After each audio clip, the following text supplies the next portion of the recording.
this out. On today's show, we go over my top 10 takes from this past weekend in college football. Stay with us.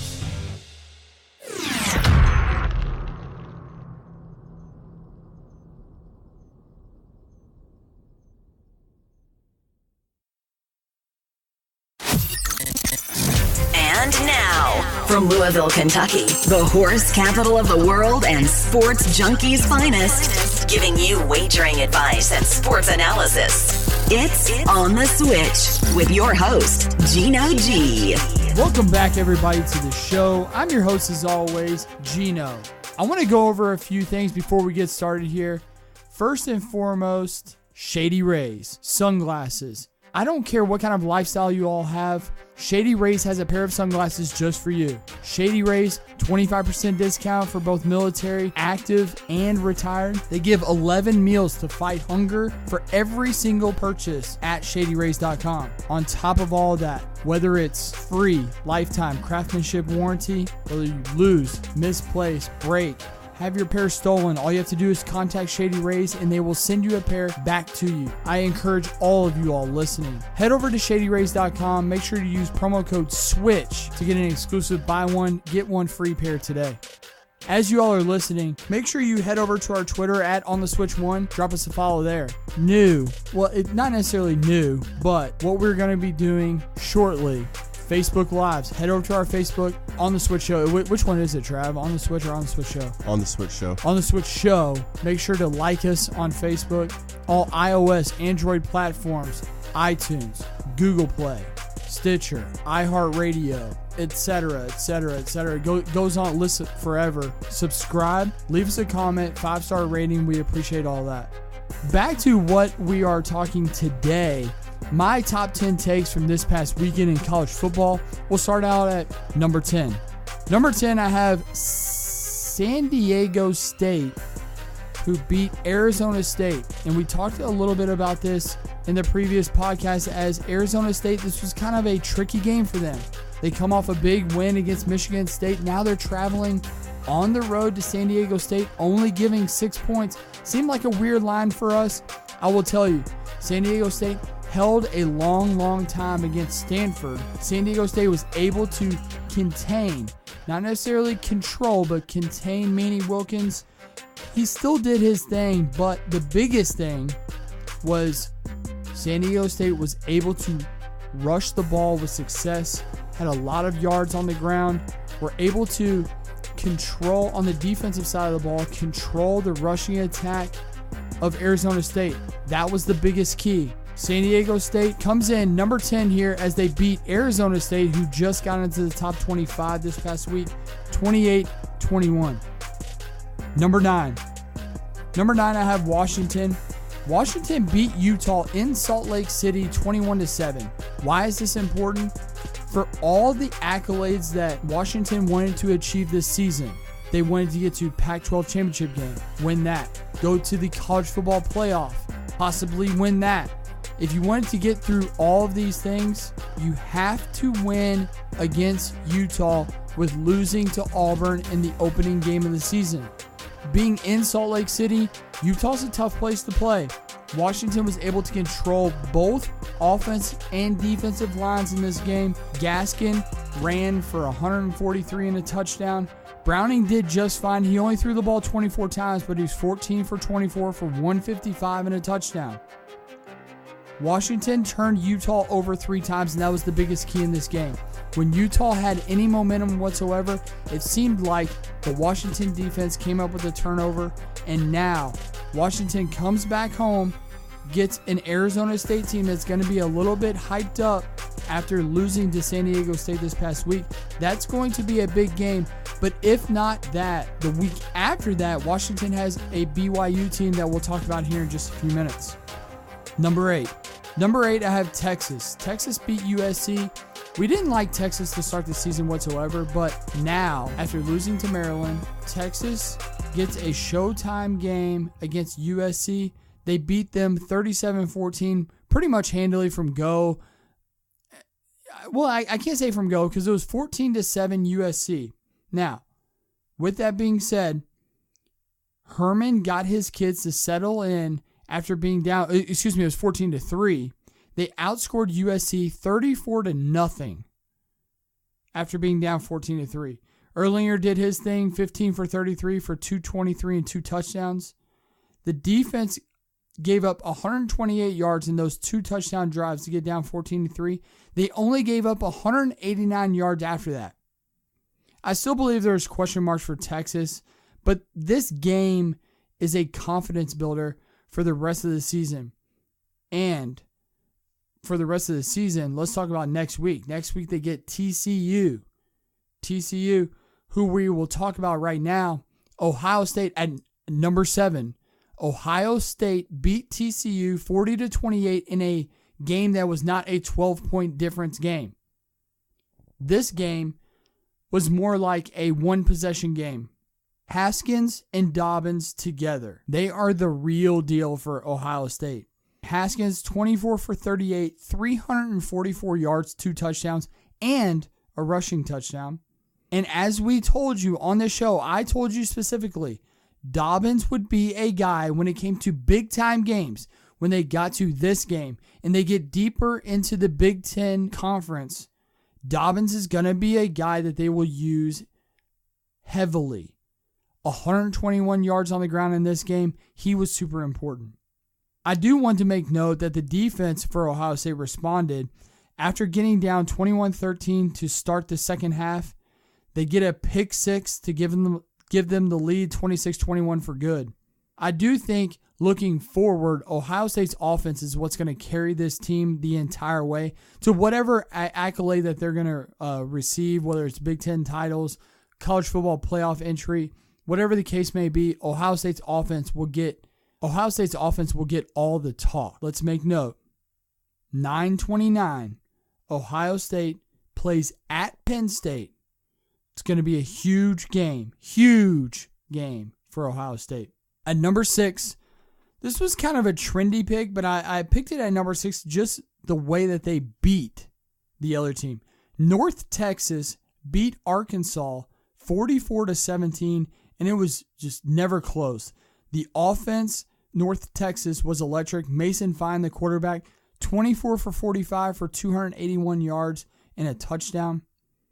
Easily had 68 yards on the ground and a touchdown. North Texas defense against that Chad Morris offense held them to 17 points and had a pick 6 against that Arkansas offense.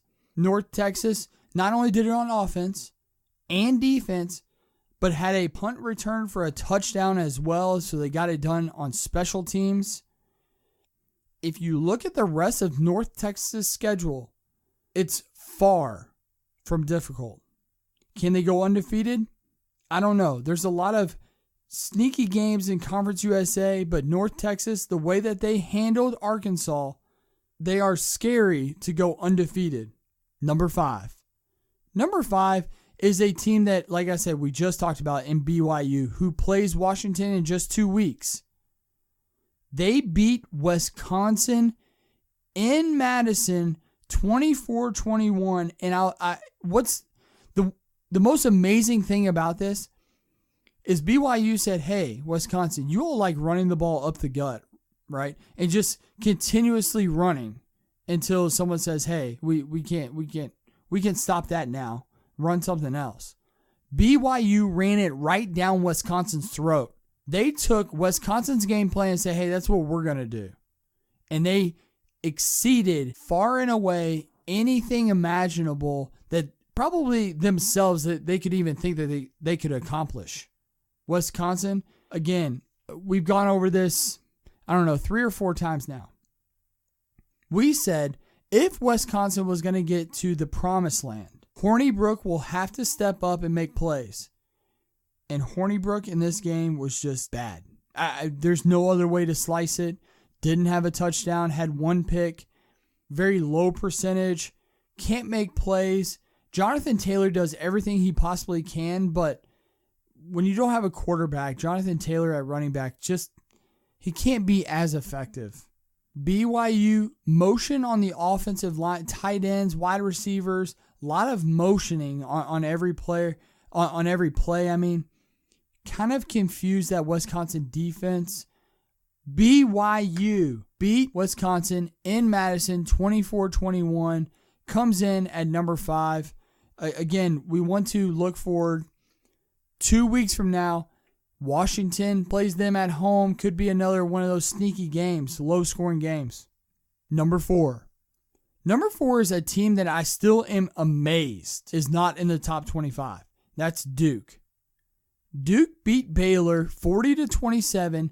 They were underdogs and big-time underdogs, and we talked about it on the show. One of the biggest bets that we'll make this past weekend will be Duke getting whatever amount of points I can get against a Baylor team that won a single game last season. Now, returned pieces, we understood that, but you're talking about the core of Duke versus the core of Baylor. This game should not be close, and it wasn't. On top of that, Duke did not have their starting quarterback. Daniel Jones was out, Quentin Harris was in, and Quentin Harris looked like Daniel Jones out there. You didn't know that the numbers were different. The last names on the back of the jersey was different. Duke handled everything that Baylor put forth, and to be honest with you, this game was over at halftime. 23-0 at half, and Baylor had, if I'm not mistaken, 142 yards in the first half.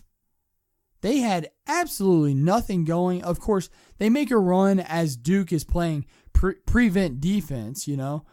Baylor's moving the ball down the field, scoring touchdowns. That's why the score is a little bit closer than what the game really was. As we mentioned, why do teams still play that? I don't understand. I don't get it either. Why hire a defensive coordinator who's even thinking about that? Well, you know, it is crazy because it happens in every game. You know, you get 2 Power 5 teams, right? If it's a little bit lopsided, you'll see it almost. For instance, how about Alabama Louisville? Perfect example, right? It's 42-0 at halftime or whatever it was. It's also why we fired our last defensive coordinator. 38-0, you know, but later in the game, Louisville scores 2 garbage touchdowns. That's because they were probably playing prevent. 100%. That's exactly what's going on. It is. It's sick. It's crazy, and it happens all the time, though. Happens all the time. You get up 3 scores or something. It's just like giving your defense a rest type thing, or I mean, like what is that about? I don't know. It's just a coverage that they run that gives basically 8 yards at a time. So everybody just takes the 8 yards and just moves all the way down the field. That's just exactly what happens. Aye. It's frustrating to watch. Definitely, especially when you're a fan of that team, or if you're gambling on this game, you're like, bro. You're like punching the TV, ripping holes in your couch. I mean, it's like, let's not get this game really close, okay? Because like I'm starting to stress out a little bit. But this game, for one, was quite in hand, and there was no question who was going to win this game. Quentin Harris, as I said, was good. He's not Daniel Jones-esque, but Quentin Harris was plenty good in this game. I like the fact that Duke had a blocked punt that was returned for a touchdown in this game. Again, and we mentioned it just a second ago, Duke's defense, and especially the defensive line, controlled this game early and often. I'm looking forward to now 2 weeks, not this weekend, but the following weekend. Duke has a showdown with Virginia Tech on 9/29, and I think this will be the game that we'll find out what is Duke really made of. Virginia Tech was impressive in week 1. They've had a couple of cupcakes in between now, but 9/29 we'll find out. Duke, are you real or are you not real against Virginia Tech? Number 3 kind of saddens me in a way because we talk so highly of Boise State. Oklahoma took Boise State literally by the neck and strangled them, you know, until there was no life left. Oklahoma State, 44-21 winners over Boise State. And basically, without going into great detail, it comes down to one thing and one thing only. Ripon, who's the quarterback of Boise State, had no time, 0 time, less time than what Eli Manning had this past weekend in his game. He had no time to throw the ball. By the time he was looking to his second receiver, the defensive line was already in the backfield. They were tackling him for a loss. When he had time, Boise State scored touchdowns, and that's what we expected. The line just didn't hold up. I mean, plain and simple. There's no other way to slice it. Ripon was good when he had time. He was not good when he didn't. Oklahoma State's offense is still as explosive as when Rudolph and Washington were there, which is good. A good sign moving forward into the Big 12 play. Their offense will have to score points in that league. I'm more concerned about their defense. Can that defensive line be as dominant as they were in this game against the Big 12? If they can be, they are going to be a serious contender in the Big 12. If they can't, they're going to rely on that offense to score at least 40 points a game to stay in a lot of these games, especially against a team like Oklahoma, who's just scoring 60 points at will. So let's look forward to that. I like the way Oklahoma State played this game and controlled this game from go, being at home. So it is a positive, and Oklahoma State's growing on me. I'm not going to buy into Oklahoma State, but I said I thought them being ranked in the top 25 was a little bit overrated. I think they have solidified their place in the top 25 with this win. Number 2. At number 2 should come at no surprise to anybody. It is Alabama. Alabama comes in at number 2. They beat Ole Miss by a lot. And by a lot, I mean a whole lot. And by a whole lot, I mean 55 points a lot. 62-7, Alabama winners at Ole Miss. Wow. Right. Look, Tua played like one quarter. No shit. Like, he played one quarter. How about this? Who came in? Was it a Hurt? Yeah, Jalen Hurts. Yeah. Wow. Okay, listen to this. 2 minutes into the game, right, I get a text message. Because, as you know, I went to the U of L football game on Saturday. So I didn't actually get to see the game. But I watched highlights and an extended part of the game that I feel like is important, which was the first quarter. Okay, check this out. 2 minutes into the game, it was 7-0. Ole Miss. It was 7-0 Ole Miss. Ole Miss got the ball. First possession, they go down, score touchdown. And you're like, oh shit, here we go. Going to be a shootout. Or Ole Miss might just take control of this game. At the end of the first quarter, it was 28-7. Wow. And they said, hey, Tua, take a seat, bud. Take a seat. You don't need to play anymore.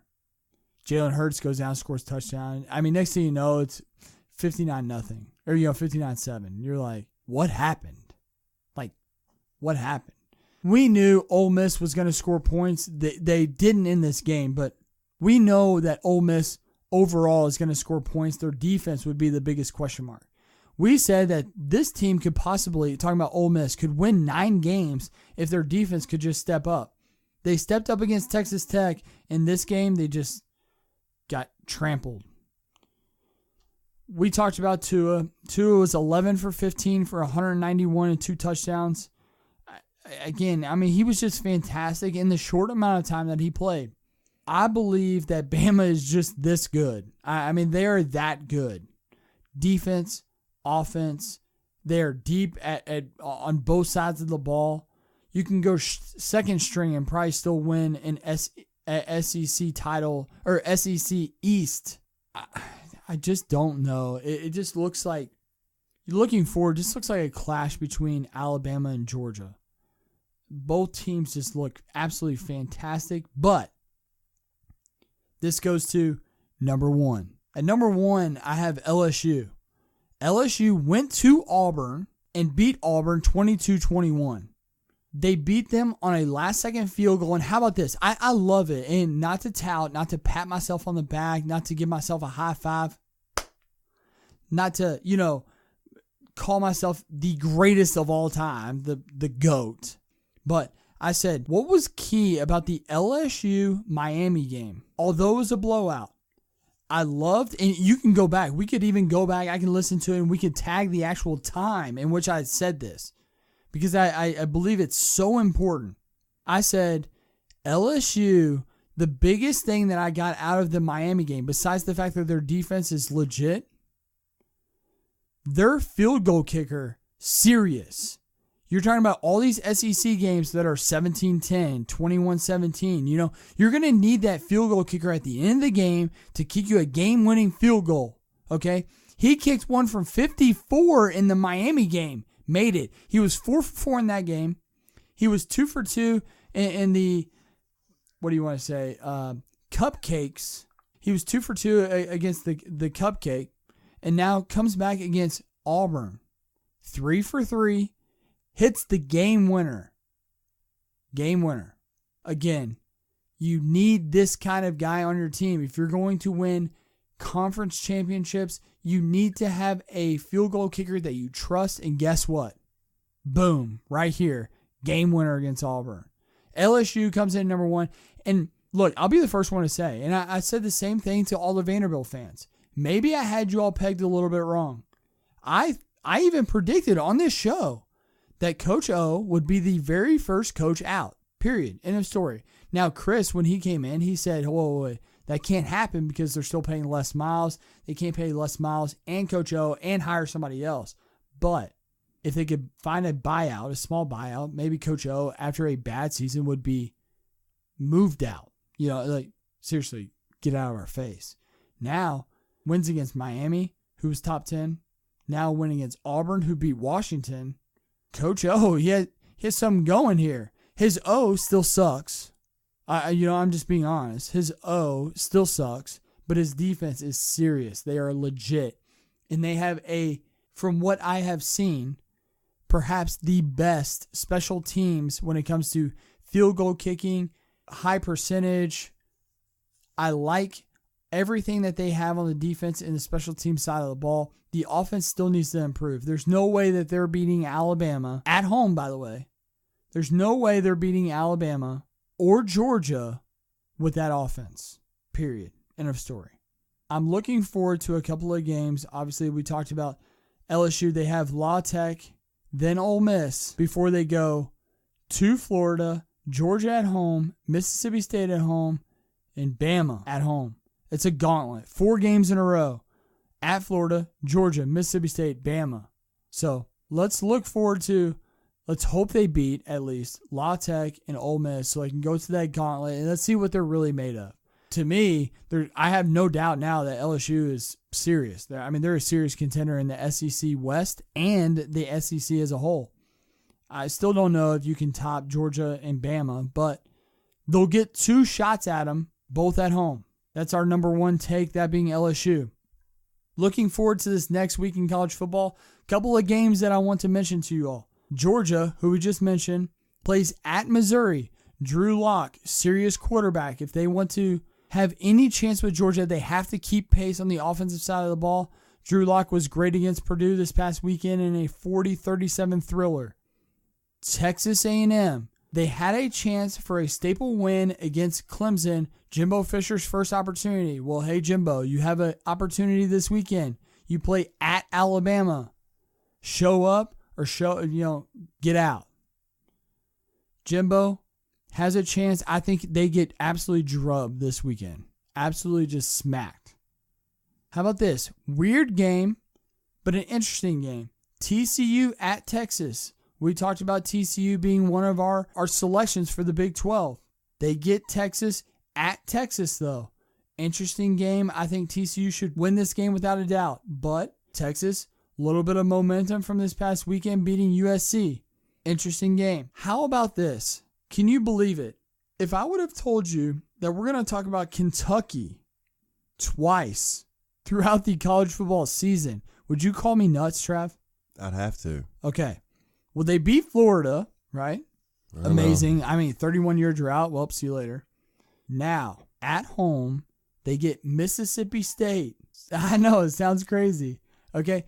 If you can go to Gainesville and beat Florida, why can't you beat Mississippi State at home? Different team. Okay. They have Fitzgerald. I know. That's bold. But why not is what I'm saying. At home, if you can go down to Gainesville and win, no reason why you can't beat a similar type team in Mississippi State. Mississippi State has more offensive power for sure. Okay, there's no question. I'm not going to deny that.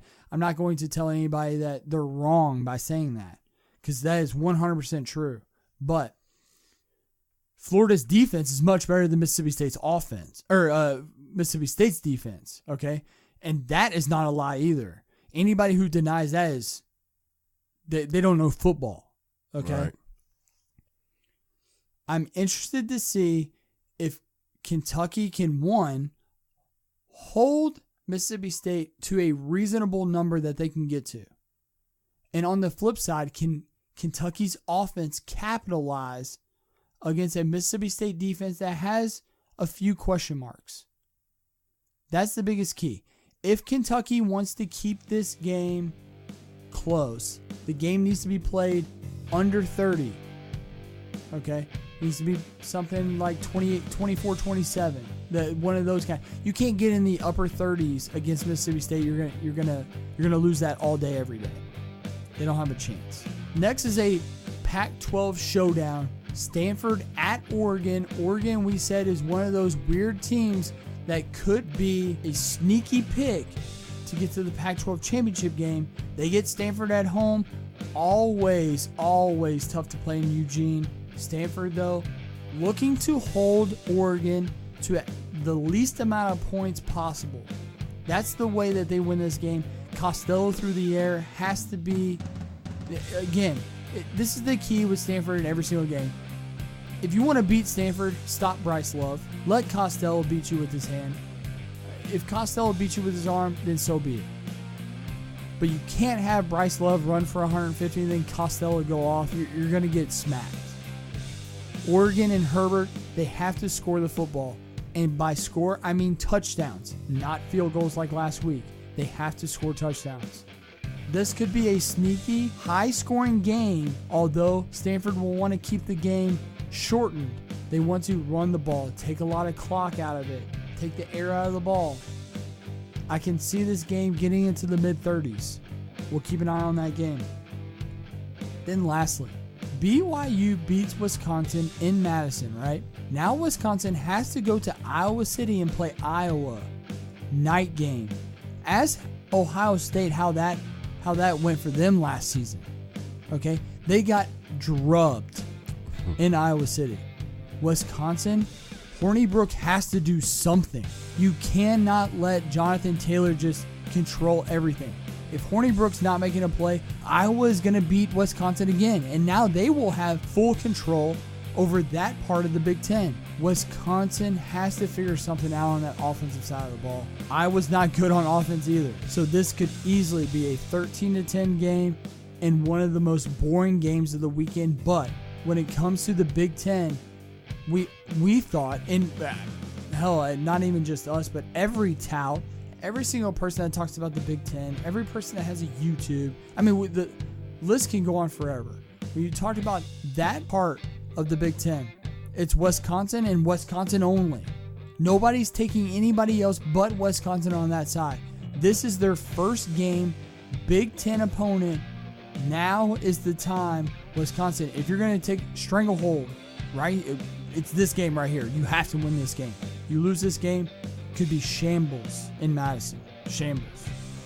That's a little bit of a look forward into this upcoming weekend. As always, as I mentioned before, stay with us at On The Switch 1. We're always active on Twitter. From myself and Travis and everybody here at On The Switch, as always, we love you and stay with us.